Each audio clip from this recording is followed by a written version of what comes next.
Welcome to the game. I'm Mark Simon. And I'm Bob Marks. It is May 22nd, which means it's about 12 days until Election Day. A lot of people, not a lot of people, actually, if you look at the data in San Mateo County, turnout is still relatively low. But I think that's because a lot of people are waiting to figure out what they want to do with the race we have been talking about seemingly forever, Bob, and that's the governor's race. So what's your latest take on that? Well, it's still fluid. It's really a three-person race. Hilton and Becerra have been in the low 20s pretty consistently. Steyer, has been in the 12 to 15 range, although there was one poll that showed him at 19. The big question is, if you're a Mahan or a Porter or any one of the other candidates on the ballot, including Swalwell, are you going to switch when you realize your candidate doesn't have a chance? And, how much will that shake up the race? So that's kind of where we are. And it's kind of interesting when you have a situation where you're not 100% sure what the outcome is going to be. Yeah, it's pretty unusual, actually. It's kind of interesting, as you said. If you had to pick today, I mean, it looks like Sarah, and a lot of it has to do with, I'm not crazy about him, but I'm less crazy about the others. Mm-hmm. Steyer, astonishingly, I'm sure by now he has spent $150 million of his own money. And I've always said closer to $200 million. Yeah, for that kind of money, you can buy the entire legislature. You don't need to be governor. You can just pick them up one at a time. It's not a good use of his money. That doesn't speak well for his fiscal strategies. Yeah. But, the fact is, for all the money he has spent, he hasn't really closed the deal. He hasn't made himself more interesting or more appealing. And that's the key, is it isn't just do I agree with his policies? It's like, do I want to hear from the guy year after year, day after day over the next 4 years? And I think a lot of people just aren't turned on by the guy other than his political positions. Porter has never really seemed to get beyond where she is, and Mahan has gone nowhere. It's amazing. I don't think it helps that he's never served a full term in either of the two offices he's had. That doesn't help him any. So his campaign has had problems from the beginning. He fired his campaign manager at one point. There's a story yesterday about one of his mega donors wanting a refund. You could say, well, he ran for mayor of San Jose, but he's never been in this kind of situation. Perhaps he'll learn in the future. But, it's Steyer. It would be, very interesting if he's able to somehow pull this out.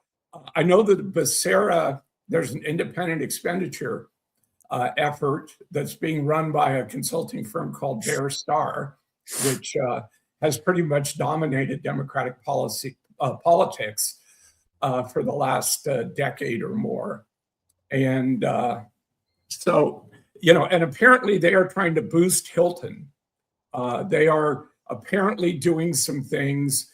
I don't know whether they're sending out stuff to Republicans touting Trump's endorsement, but obviously they want to face Hilton, and they don't want to go, into a general facing Steyer, and who knows how much money.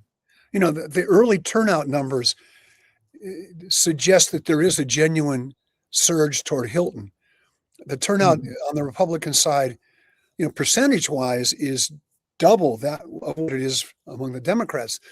The trouble is the number of Democrats who've turned out is double that of the number of Republicans, and that problem only gets worse the more people vote. So I guess Hilton has energized people. I cannot imagine there's a chance he would win unless whoever they nominate, something disastrous happens along the lines of what's happened to Swalwell. And Porter even, I think, irresponsibly tried to say that about Becerra. Well, there may be something in your past that will sink your candidacy, without saying what that might be or having any other evidence. One of the more interesting, desperate things people would say is like, well, you could end up being brought down by scandal too. Well, and so say all of us. It's Yeah. like, I mean, the sad thing about Swalwell is that it's not unique. Yeah. So it looks like it might be Becerra because he's sort of the caretaker, as it were. Yeah. He's been very cautious not to say much of anything, and maybe in this environment, that's the right thing to do. Normally, a turnout in a primary like this is going to heavily weight toward the liberal side, but and the fact is, in that context, he's a mainstream liberal. There's no question about it. Yeah. But he's just very cautious, and that, you look at other elections where Democrats are doing well, and the last thing they want is somebody who's cautious. Yeah. Yeah. Yeah. So go ahead. Go ahead. No, you go ahead. So the big issues it looks to me that they'll be facing are insurance regulation and regulating AI, tech, and social media. Any other thoughts about, you and I both know that the issues the candidates run on are rarely the ones they end up having to deal with once they get elected, because something comes up. And nobody's really been talking much about either one of those topics. But given the amount of money that's gushing toward AI in particular, and people who are eager and aggressively seeking the chance to make lots and lots of money, I can't think that won't be something they'll end up dealing with no matter what happens. Yeah. And I think, obviously issues that have been around for a while, budget concerns, wildfires, water issues, they're all still there on Hangout. But you're right. Something will come up that we're not thinking about right now and will probably dominate for a while. Also, how they deal with the Trump administration. They still have a few years left. And that really seems to be what the Democrats in California are all about, is how to maneuver and how to deal with him. Yeah. Let's veer off for a second to talk about Trump and the Senate and the House. As we speak, some Republicans have indicated they would vote for the Democrats to end the war in Iran and also not grant Trump that $1.8 billion IRS slush fund he wants to set up, and also not fund his ballroom. Is this sort of the turning of the tide? I mean, he campaigns against these guys, beats them in the primary, and they're still around until January. And they got no reason now to say, well, I'm going to get along with the guy, since he's never made an effort to get along with them. As far as the War Powers Act, even if they do vote, it's likely to end up in the courts. How quickly the Supreme Court would make a decision on that, I think, remains to be seen. The ballroom and the fund that would pay him back for weaponization of government against him, and I guess some others are interested in getting in on that money. But I think there is slippage. I think you've got a lot of people in the House and the Senate that are looking at a stark reality come November. They're starting to panic. And so they may be at this point willing to kind of take him on in their own way. Yeah, they may actually have to go get a job. Yeah, heaven forbid. Is the next governor? I have the sense that there's a good chance that governor is going to be a one-term governor. That there are other people waiting to run, some of whom should have run or could have run this time. If you look at the rest of the ballot, you've got Fiona Ma, Eleni Kounalakis, 2 or 3 other, Rob Bonta, who are already statewide established figures, who may think that the next governor, especially if it's Steyer and he can't get done what he wants to get done or says he's going to do, I could see them thinking, well, I'll take a shot at running against somebody. They could, although certainly the past history in California says governors will be around for 2 terms. Yeah. So it depends on, obviously what happens. AI is having a huge impact on California revenue. And so and has offset some of the budget concerns that were there earlier. But, 4 years is such a long way away. There's Yeah. so much is going to happen. And beyond those that you mentioned, I mean, Malia Cohen is another one that's a statewide office holder. But people will emerge during this time period. Yeah. Whether the billionaires will continue to run and try to have message. I think, one of the things that Steyer's dealing with is Democrats obviously want to go after billionaires, want to, get more money to be able to spend on issues and feel like they need to pay their fair share. So I think there's a distrust of Steyer, despite the positions that he's taking, which I think may be appealing to certainly most of the Democrats out there. There's talk about repealing the top two jungle primary. Do you think it's dead on arrival? This mess certainly pointed up all of his flaws. Yeah, it's if you look at it right now, the Democrats have a 61% unfavorable view in California. The Republicans have a 70% unfavorable view.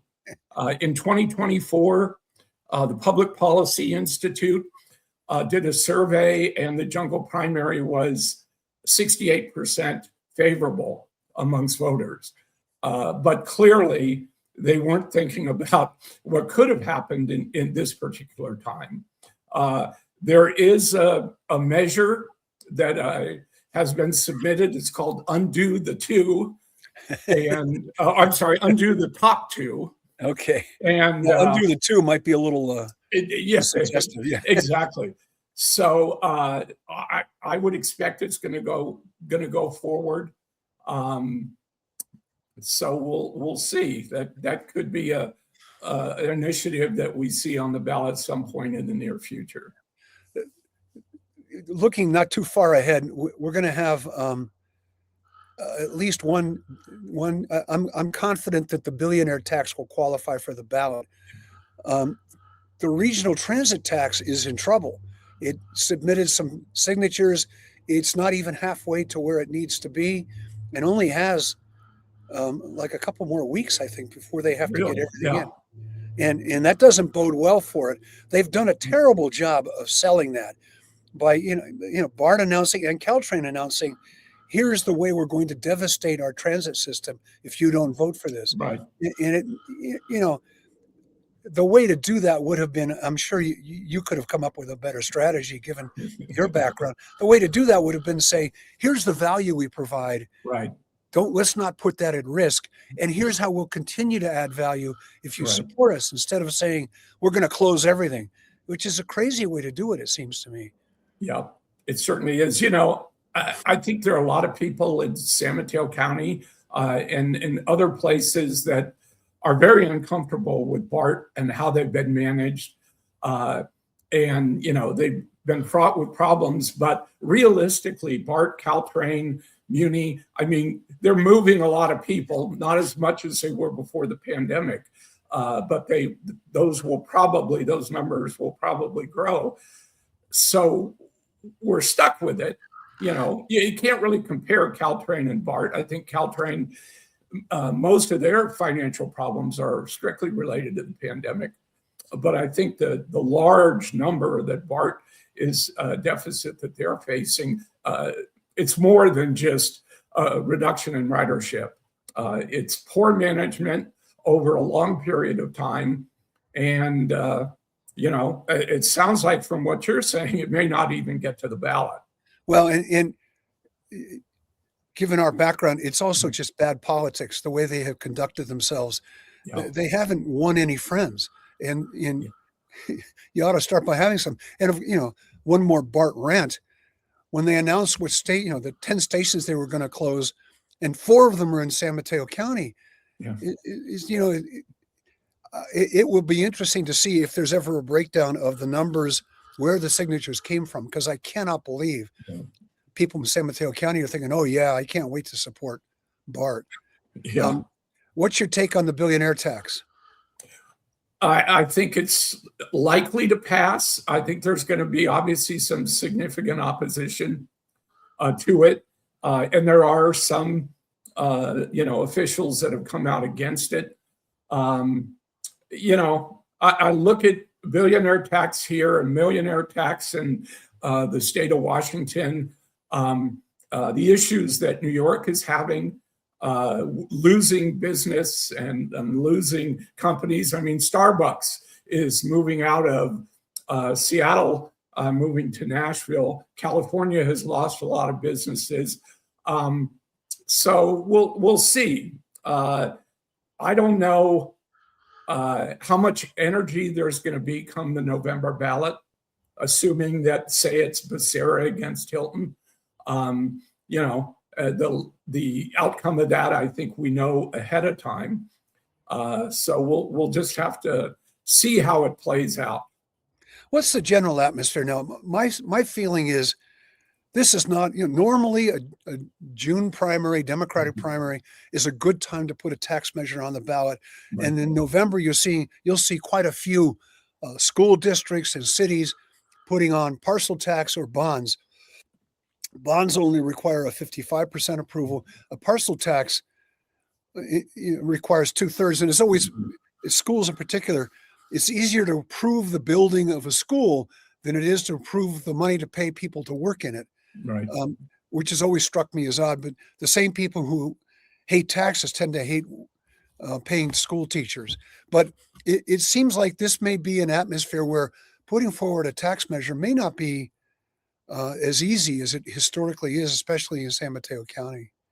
Yeah, I mean, and there's some potential ones, San Mateo and a few others that may be looking at doing that.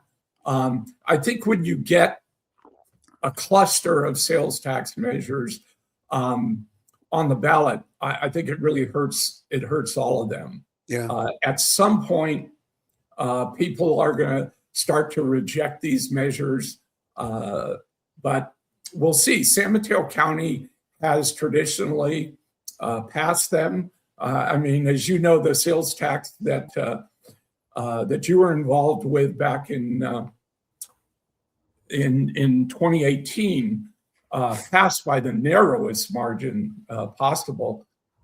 So we'll see. I think people right now are very frustrated with the cost of living, with inflation, their pocketbook. And even though California is a fairly wealthy state with a lot of wealthy areas, including San Mateo County, there are a lot of people that are struggling. And it's all starting to mount up. So we'll see if the voters step up and start saying no to some of these. You have to be in an unusually high income bracket not to notice and be stunned by the price of gas. Yep. You have to be somebody who doesn't fill their own gas tank. And that isn't most of us. And even if it's something you can generally afford, you see the amount of money that's being spent on, $5.50, $5.75, something like that for a gallon of gas is just crazy. And it's a jarring thing that never quite gets around. It goes away. Let's jump a little farther down the ballot. There's one race in particular that's interesting to me is the race for a seat on the Board of Equalization by former Assemblywoman Sally Lieber versus Community College District Trustee John Pimentel. This is a weird business office because most of its authority was stripped away over years by the legislature. It turns out it's a pretty good launching pad. Both Fiona Ma and Malia Cohen started off there, but Sally Lieber seems to be one of the few I've ever known on there who's satisfied with staying put. She's an incumbent running again. When she ran against Jerry Hill for the state Senate, she came pretty close. She didn't come close to beating him, but she got close. And I know when she was up in the legislature, a lot of people there didn't like her because she was too difficult to work with. And I would get phone calls during that Senate race. Do you think there's any chance that she can win? I said, well, yeah. Oh boy. And the next thing you know, a surge of money would show up on behalf of Jerry Hill because the third house up there really doesn't care for her at all. Any thoughts about that race? I mean, Pimentel I think is one of those guys who wants to use it as a springboard for something else. No question. He, I guess it was back in 2020, he thought about running for the Board of Supervisors in the 4th District. He came very close, I think, to entering that race against Warren Slocum. Backed off. He's the son-in-law of Tom Stevenson, who was the ambassador to Portugal under Bush and Obama. He's a very wealthy man, very active in politics. He's very active in Republican politics. Pimentel is a Democrat. So yeah, he seems to be somebody that's looking for a spot where he can move forward and perhaps run for something larger. The Board of Equalization, my guess is most people have no idea what they do. And but I would think they both have raised about the same amount of money, although Pimentel, most of it has come from his a loan to his campaign. So I would expect that Lieber will probably win that race. Yeah. Let's shift gears a little bit, talk about the midterms. Trump's numbers are now the lowest they've been in his second term. Has he hit bottom, or is there room for him to go down? Some of this stuff, the $1.8 billion slush fund and the money he's spending on the ballroom, which all he wants to talk about is the ballroom and the war, and the outlandish statement he said, do you worry about how the war is affecting people financially? He said, no, I don't think about that. Yeah. He will have to eat that for the next several months. What do you think he's hit bottom, or can he go down further and drag a lot of people with him? The Real Clear Politics average has his favorability at 39%. The first time it's under 40. What's perhaps more interesting is that some of the Republican polls that are out there show him in the low 40s. And that's a real indication that, there's a problem there. Has he hit rock bottom? I don't think so. I think that, I think Biden at one point dropped down to in the low 30s. And I think if where we are today continues into the fall, he's going to continue to drop. If you watch his numbers, it's kind of a drip, drip, drip every week. There's another point or 2 points that he drops. Obviously the gas prices will begin to affect other things that you want to buy, because everything in this country is really, and most of the world is about oil and gas. So, it's hard to say how this is going to turn around. I was thinking, I read a book many years ago, Hamilton Jordan, who was Jimmy Carter's chief of staff during the Iranian crisis in the late 70s. And it was a book that chronicled kind of week for week what happened. And it's very similar to today. You would have, some of the intermediaries who were all over the world would step in and there would be hope, and Carter would say something positive, and then it would be dashed. And Iran is very good at this kind of merry-go-round to keep you kind of off balance. And so people are beginning to, when Trump says, it's going to be solved in a couple of weeks, I think they're beginning to say, it's the boy who cried wolf. Yeah. So, whether the pressure will grow and we'll have to find some way to just completely back out of that, whether he'll ultimately get a deal, which seems unlikely based on the terms that he's looking for. Yeah. But, it's not a good situation. And inflation went up to 3.8%. But you've got to expect that number is going to grow in coming months unless something changes quickly. Yeah, and the problem with both gas prices and the inflation number is they go up rapidly. They're very, very slow to come down. So those are going to linger. Even if he solved the Iranian war tomorrow and the Strait of Hormuz opened, it'll be October, November before we see any move, and maybe not even then. And if you're Iran, what's your incentive to settle? Whatever he's going to do to you, they've done. It's been done. So I don't know. Now, here's the question.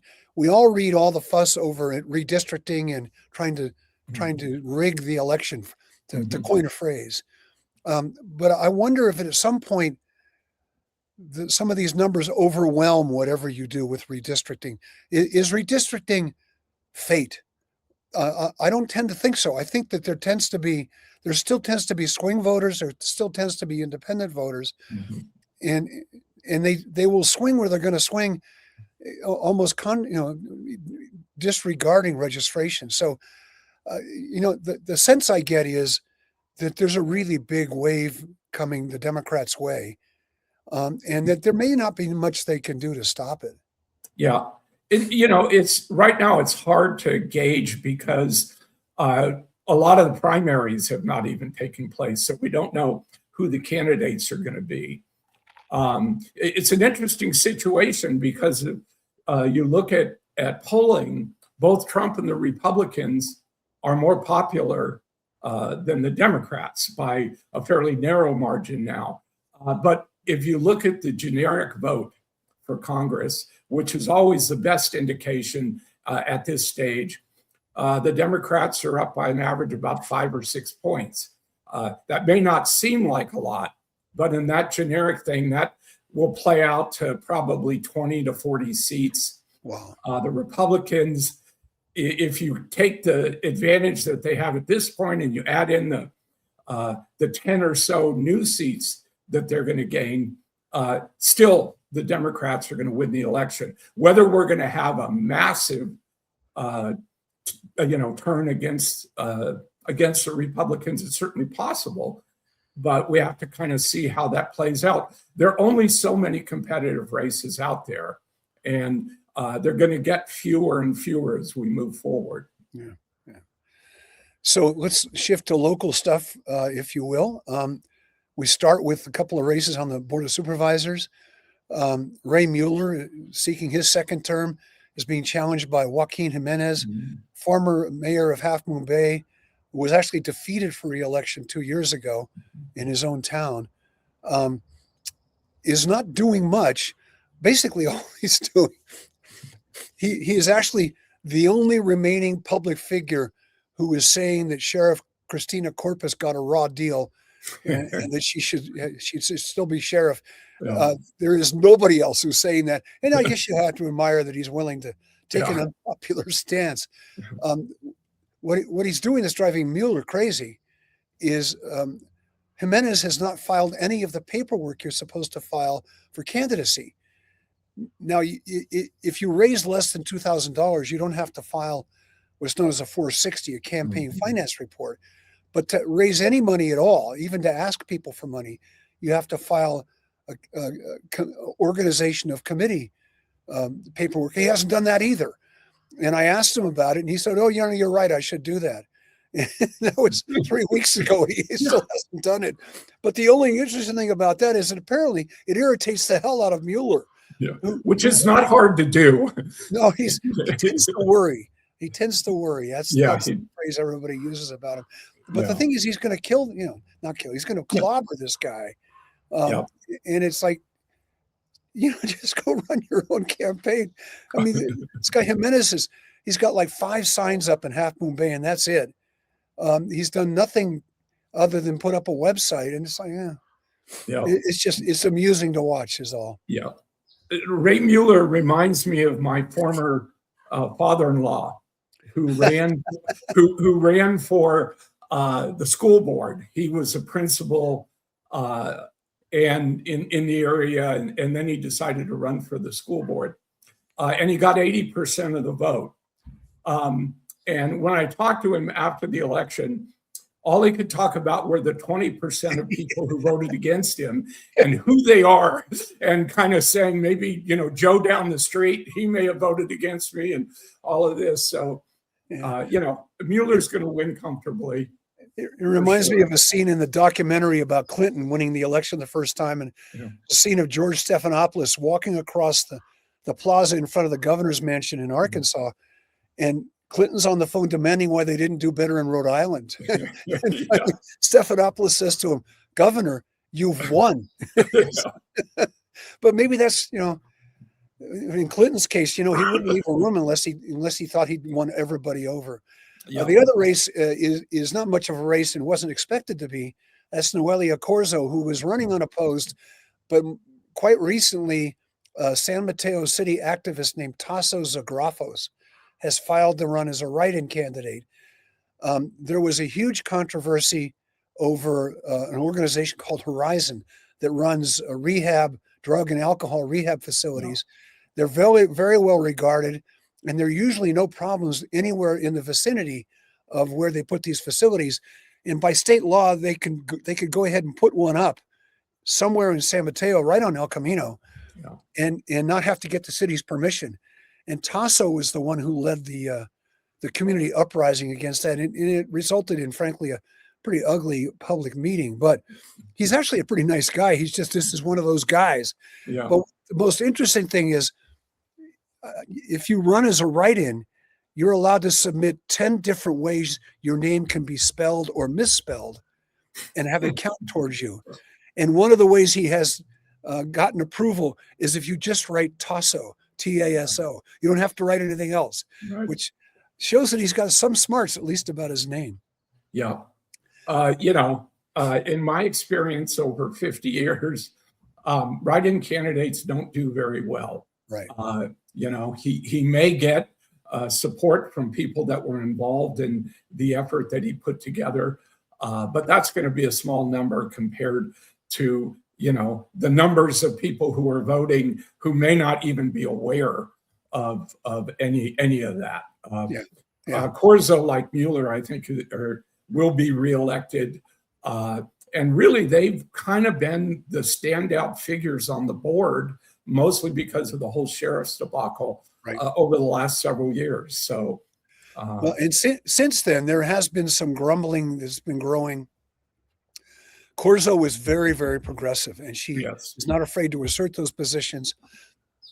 She's also very sensitive that she's the first Latina on the board, and she clearly feels an obligation to speak up for people she thinks have not been represented well, especially as they interact with the system, especially as they interact with the law enforcement. So she has begun to get some people who are reminded of why they didn't support her the first time.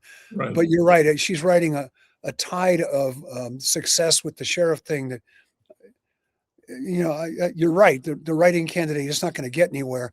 If he gets 5% of the vote, it'll be amazing. And it might even be noteworthy because otherwise, the fact is you have to stop what you're doing and write the guy's name in. And that's extraordinary. There are some other big issues, some interesting races. There's a race between Hector Camacho and Chelsea Bonini for superintendent of schools. This is a job that supervises and oversees a lot of the programs that every school has. Programs that accommodate the disabled, that accommodate people with learning issues. So it's an important job, and it gets a lot of state and federal funding to do those things. Right now, the establishment is solidly behind Camacho. Bonini, I haven't checked the spending reports lately. There's a new wave due out, but I'd be very surprised if she's been able to keep up with him in terms of raising money. The race that everybody is talking about is the race for assessor of all things, Assessor-Clerk-Recorder-Elections Chief, between David Canepa, the supervisor, and Jim Irizarry, the assistant Assessor-Clerk-Recorder-Elections Chief. And it's an interesting race because, Canepa, 3 of his colleagues have endorsed Irizarry. They don't like him. They don't think he's easy to work with. They find him difficult to work with. And he has a well-established interest in getting his name and face everywhere he can put it and get it put. Irizarry, on the other hand, is part of the Mark Church regime, and there are some really unhappy people working in that office who think that Irizarry has actually been the guy who's made their lives a little more difficult and their jobs a little more unpleasant. So that's a tough one to call because of that. And the question is, and given your political background, can Canepa, Canepa has really spent years all over the county raising his profile, getting tons of media. I like to joke, and I don't know if it's a joke.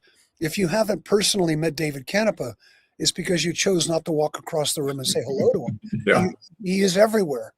But the question is that enough? Does that come anywhere near reaching the number of people who might put you in a shoe-in position, as it were? Plus, he hasn't run countywide for quite a while now. And then you have Irizarry, whose title on the ballot, his ballot designation is Assessor-Clerk-Recorder, Assessor-Elections Chief. And I tend to think on these down ballot seats, that's a pretty good thing to have on your ballot. So what's your take on that particular set of circumstances? Yeah, I thought you had an interesting column yesterday about this race. And it sounded like, and I wasn't aware of this, that it's hard to see where Canepa is spending a lot of money on the race. My take has been all along that Canepa is probably going to win. What's interesting is it's really going to test that question of the ballot designation and how important that is. A lot of times in these areas, the county people are looking for somebody that they think knows the job. And if they don't have something in mind, a huge problem with the department and so forth, they'll vote for that. So, Canepa could win the race, and Irizarry may get a substantial number of votes, much more than I thought that he would get going in. So we'll see. The reality is, though, for county offices, you've got so many people that are going out to vote because they're focused on the governor's race and other things. And so you're going to have a pretty significant undervote, people who vote for governor, but don't vote in these races because they don't really have a clue. I'm interested to see how this plays out, but I've got to believe with the labor endorsement, with the newspaper endorsement, with his name ID, not only from his countywide races, but his congressional race. And as you say, showing up everywhere all the time, that's going to work in his favor. Yeah. Irizarry has endorsements from Jackie Spear, Ray Mueller, Jerry Hill, Adrian Tissier, and they've cut spots for him. Right. Jackie Spear historically has always been, if you had to get one endorsement for a race, it was that one. I don't know if that's as much true as it was when she was in Congress, but I imagine she's still formidable. I've been out at public events and even go to have lunch with her, and everybody knows who she is, and they fuss over her. She's still a big deal. Assuming that Irizarry has the resources to get that out, how much of a difference could something like that make? Well, it could certainly make a difference. I don't think, let's say, I think he's put in 150,000, you said in your column. Yeah, it's probably going to be more than that by the time he's done. Okay. I still think that's kind of thin, to be able to get that out there. The spots that you talk about, where are they showing up? On his website. Okay. Sometimes on social media, but not really. Mostly on his website. That's where I saw them. So he has to get them out. Yeah, he's got to get them out. And ideally, you would need to run a race of 500 to 700,000 to be able to maybe get on some local cable television and so forth, and be able to do a number of mailers out into the community touting those endorsements. We'll see. We'll see. As we used to say, time will tell. Yeah. And the time is like 12 days. Yeah. So it's there's an argument you could make if you were Canepa, which you never make, which is I know a lot of people don't like me on the board because I'm an outlier. So elect me assessor and you can solve that problem. Yeah, exactly. It reminds me a little bit of Katie Porter, who, I read the Chronicle endorsement of her. She's obviously very good on issues. She's very progressive. But if you put 10 people in a room together, including her, the one thing they'd agree on after an hour is they all don't like her. And so that's an indication. I mean, I think there's something to that, that voters, a lot of times, it's inside baseball. They don't see. Yeah. Well, and the fact is, I have had more than my share of fun with David Canepa over time. And in fairness to me, he's made it easy for me. He's done some astonishingly funny things that weren't intended to be funny, but people like him. The people we talk about, he's been everywhere and met everybody. When he does that, he's very good at that retail level politics. He's very good at it. And also in the context of Irizarry and some of his staff don't care for him, Canepa's staff likes him. They like working for the guy. So it'll be interesting. I go back and forth because I think, he'd do a good job of promoting voter registration and turnout because he'd be promoting himself.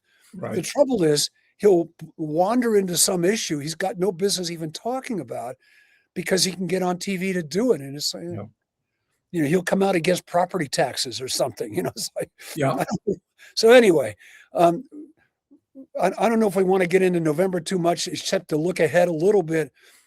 All the city council races are all piled up in the November ballot. And so there's a good chance there'll be a lot of discussion about development. There's another strong push to require people to convert their gas kitchens to electric, even existing ones, rather than making it happen as development occurs. There's some massive development projects that are in the pipeline, but at the same time, there's been a significant drop in local authority over development, especially when it comes to housing.